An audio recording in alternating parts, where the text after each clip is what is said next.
So let's talk about how childhood patterns shape your creative expression. If you're struggling to create, you're not struggling creatively because you're untalented or inconsistent. You're struggling because your creative identity was shaped long before you ever made your first video. Your childhood taught you how to express yourself, and more importantly, how not to.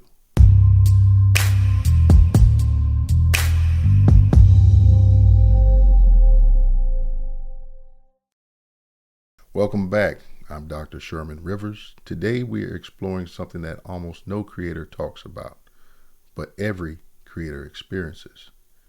How your childhood patterns shaped your creative voice, your confidence, your self-expression, and your need for control. Your creative behavior as an adult didn't appear out of thin air. It was programmed into you years ago.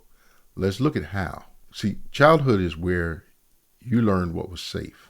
As a child, you were constantly evaluating what gets me in trouble, what gets me accepted, what gets me ignored, what gets me rewarded, and what gets me judged. And you adapted. If speaking up got you punished, you learned to be quiet. If expressing excitement got you mocked, you learned to tone yourself down. If mistakes led to criticism, you learned to avoid risk. If your truth wasn't welcome, you learned to hide it. These patterns don't disappear when you become an adult. They become the foundation of your creative identity. Early emotional experiences become creative behaviors. The way you were treated while expressing yourself as a child is the way you treat yourself while creating or attempting to create today. For example, if your emotions were dismissed, you now struggle to trust your creative instincts. Hey, quick break, quick message. If you are stuck forcing output or constantly trying to control your creative process, this is for you. Creator Metaphysics is a free weekly newsletter exploring why creators struggle and how clarity replaces force. Join free at creatormetaphysics.com or scan the QR code you see on your screen. There's also a link down in the description. If you were judged harshly, you now fear judgment from your audience. If mistakes weren't allowed, you now seek perfection in every detail. If you were compared to others, you now compare yourself endlessly. If you had to be the responsible one, you now feel guilty creating anything imperfect. You're not reacting to the present, you're reacting to the past. Childhood visibility equals adult visibility. Your relationship with being seen was formed early as a child. Were you encouraged to express? Or were you taught to stay quiet? Were you allowed to be yourself or punished for being different? Were you celebrated for your uniqueness or told to blend in? If visibility felt unsafe back then, visibility feels vulnerable now. This is why simply posting more doesn't fix the problem. You're not just posting a video, you're facing a memory.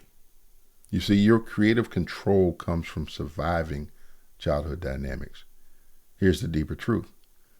Your need for controlling your creative life is directly linked to how you controlled yourself as a child to stay safe. You learned to monitor your emotions, adjust your behavior, avoid mistakes, suppress your voice, predict reactions, stay ahead of the conflict, manage people's perceptions. These coping mechanisms kept you safe back then, but they limit your creativity now. You're not a control freak. You're someone who learned to survive. Awareness is the first step to rewriting your creative identity. You cannot change what you don't understand. Awareness allows you to stop blaming yourself, stop labeling yourself as broken, stop thinking your struggles are personal failures. Start seeing them as emotional imprints. Start rewriting your identity as a creator. Your childhood built your foundation, but you get to build the house. So think about this.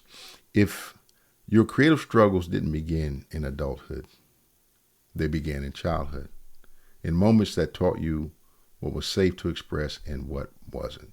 But here's the good news. Your creative identity is not fixed. It's programmable, it's expandable, it's transformable. In the next video, we explore how your nervous system responds to creative risk, why creating feels dangerous to your nervous system.